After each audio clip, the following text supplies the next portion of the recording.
Welcome to the deep dive. Today, we're pulling back the curtain on something really unique. It's incredibly personal. We've got a real life in review from a writer named Ang, and we're specifically diving into their This Week in Review for week 25 of 2025. Our mission, really, is to unpack this detailed self-assessment. We're looking at how one individual tracks their health, their habits, their hobbies. It's quite a fascinating glimpse into living intentionally. It really is. And what stands out immediately, I think, is just the sheer breadth of areas Eng focuses on. I mean, everything from sleep to coding. So this deep dive, it offers you a rare chance, really, to gain insights into how a holistic approach to self-improvement works in practice. You see the successes, sure, but also the challenges and, that continuous adjustment of goals. It's not just a log. It's more like a living document of personal growth. Absolutely. And one of the first things you notice about Eng's review is that each section kicks off with a really clear why. For health, Eng frames it as empowering myself to pursue other things actively and healthfully, improving my quality of life in the long run. Simple as that. For meditation, the goal is to exercise your mind. Cooking, that's about taking control of our consumption and learn new skill. And gardening is about improving your health, connect with nature, and learn a new skill. It's all purpose-driven. And that's so key, isn't it? These explicit intentions, they provide this powerful framework for the weekly review. It transforms it from just, a simple checklist into a reflection of deeper aspirations. Without that why, it is just a to-do list. So the core insight here, I'd say, is that having that explicit intent makes consistency far more meaningful. It helps you connect daily actions to your bigger purpose. Kind of makes you wonder, how often do we explicitly state the why behind our own daily activities? That's a really good question, something to think about. So let's get into the specifics now, starting with Eng's health. Clearly, they treat this as a core foundation. Let's look at sleep first. Eng has a daily goal of 7 hours. And pretty impressively, this past week, they averaged 7.71 hours. They even peaked at 9 hours one night and never dipped below 7. There was one specific disruption noted from higher coffee intake before bed. But interestingly, Eng also wondered if meditation might have actually induced some sleepiness sometimes. Yeah, it's impressive seeing such healthy sleep patterns. And Eng's quick identification of the variables affecting it at the coffee meditation, that's the real insight there, isn't it? It just highlights the power of self-tracking. It lets you become sort of a detective in your own body, understanding cause and effect almost in real time. And speaking of activity, let's talk movement. Eng's goal is 5,600 walking steps daily. They averaged a solid 7,105 steps daily over the week, peaked at 9,040 steps. Okay, there was a low of 4,602 steps on one day, but Eng noted that, increased gardening and traveling contributed quite a bit to the overall step count. Right. And while that average is within the recommended range, the 7,000, 10,000 steps idea, it's still a good reminder that even with a decent average, there can be, well, room for more consistent activity on those lower days. What's fascinating, though, is how Ang connects specific daily activities like the gardening or travel directly to their step count. It shows how everyday life can naturally boost your movement goals. Okay, moving on to nutrition. Eng actually paused intermittent fasting, the 16.8 method specifically. That's 16 hours fasting, 8-hour eating window. They paused it for 2 weeks because of meditation. Yet their weight remained, quote, quite stable, average of 68.20 kilograms, fluctuated only minimally, just a 0.70 kilogram difference between the high and low for the week. Ang also mentioned maintaining roughly a 1.1.1 diet ratio, even with eating out, experimented with digestive enzymes, and plans to bring back green smoothies for inflammation. That's really good consistency, especially despite that temporary shift in the fasting routine. And those slight weight fluctuations, totally normal. It really speaks to a balanced approach overall. This makes me think, though,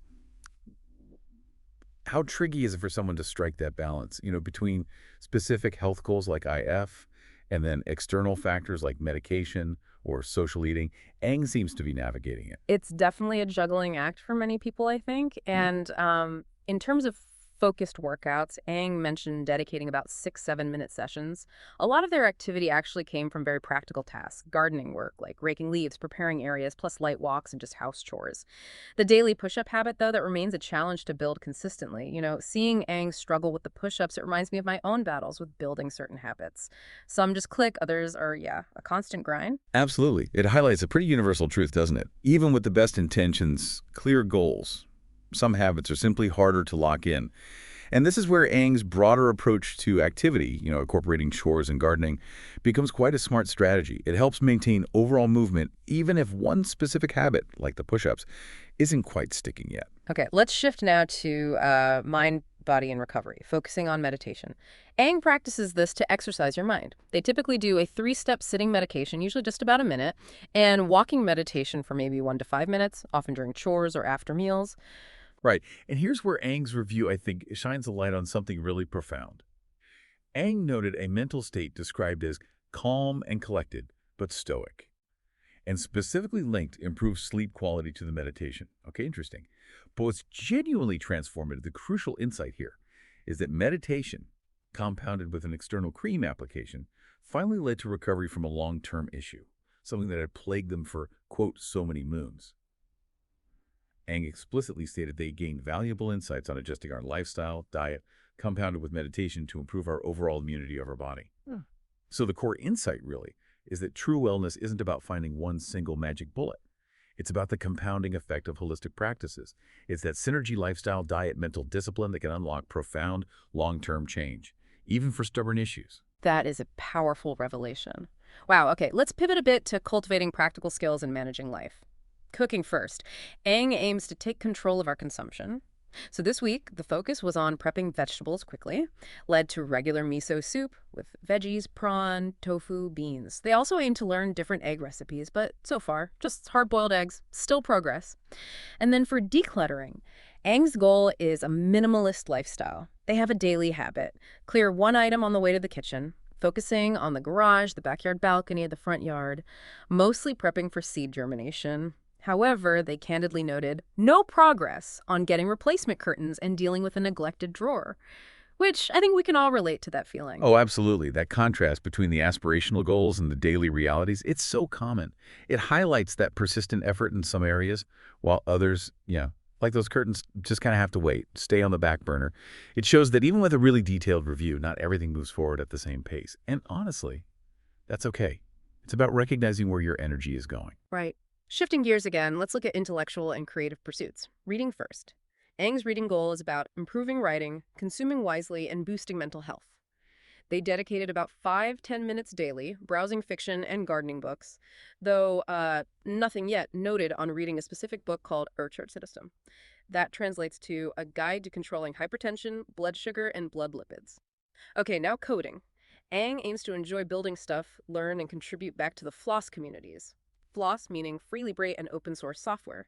Basically, software anyone can freely use, modify, share. This involves daily PR contributions. PRs are pull requests, suggesting changes or improvements to projects in Go, Python, Elixir, Erlang, or Rust, currently focusing on trivial typos. Aang is also migrating some personal Python projects to use UV and replacing linting tools with Rough. So think of E as like a super fast Python package installer, and Rough, that's a tool that quickly checks your code for errors or style issues. They're basically optimizing their workflow, making things faster and cleaner. Yeah, that commitment to efficiency and also to giving back to the open source community, even in small ways like fixing typos, it really shows dedication, not just to personal output, but to that collective improvement idea. It's actually a great parallel, I think, to how we can all optimize our own processes and contribute to our communities, whether it's in tech or, any other field. That's a great point. For writing, Aang aims to publish 2 posts per day. Diverse topics, things more aligned with my daily life. However, similar to the reading goal, nothing yet, on blogging specifically about those GPureGo, Python, Elixir, Erlang, Rust pull requests, or libraries. Okay, let's round out this review by connecting with nature. Gardening is a big one for Aang. Goals are to improve your health, connect with nature, and learn a new skill. They've started seed germination projects, mentioned mixed success rates, which is normal, and preparing for new workspaces. And what's truly relatable here, I found, is Aang's detailed struggle with the gardening rack. They mention constantly changing ideas, trying to finalize a design, finding the right material suitable for their specific microclimate and working area. It really shows those practical nuts and bolts challenges in implementing new hobbies, even when you have strong intention, and that constant iteration involved in figuring out what actually works. Totally. And then in some other areas like fish keeping, the goal being the joy of fish keeping and breeding, Aang just notes nothing yet. Nothing on using the yellow-blue rack or finding species for outdoor ponds. Similarly, for photography, the goal is capture memories and explore your creativity. But again, nothing on this yet regarding finding a macro lens for their mobile phone. These nothing yet entries. They're just as insightful in their own way as the successes. They highlight that universal challenge of prioritization, the reality that, well, not everything can move forward all at once. It's actually a powerful reminder of the importance of honest self-assessment, even when it reveals stagnation in certain areas. Sometimes no progress tells you something important.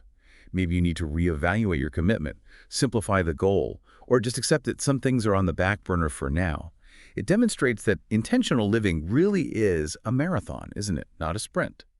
Okay, so let's try and unpack all of this. Eng's life in review. It really shows the depth, the breadth of intentional living and covering everything from, foundational health metrics like sleep, all the way to highly specific creative and technical pursuits like coding and seed germination. It's a really powerful testament, I think, to the value of consistent self-assessment. Absolutely. And if we connect this to the bigger picture, Eng's review isn't just some static log. It's clearly a living document. It shows growth, adjustments, that continuous pursuit of balance, and it demonstrates that progress, well, it isn't always linear. Sometimes the biggest insights pop up from unexpected connections, like we saw with meditation, potentially aiding immunity, or even just that honest recognition of what isn't progressing right now. Right. So what does this all mean for you listening in? Maybe consider Eng's comprehensive approach here, tracking and reflecting. How might a similar life in review, even a simpler version, help you gain clarity on your own progress, your priorities, maybe even uncover some surprising connections between different parts of your life? hmm And this raises, I think, an important question for you to maybe mull over after this. If you were going to conduct your own weekly life review, just starting out, which single area would you track first? Which one do you think would give you the most immediate, maybe the most impactful insight into your well-being or your productivity right now? Think about where you have the most curiosity or maybe feel the most friction, and perhaps just start there.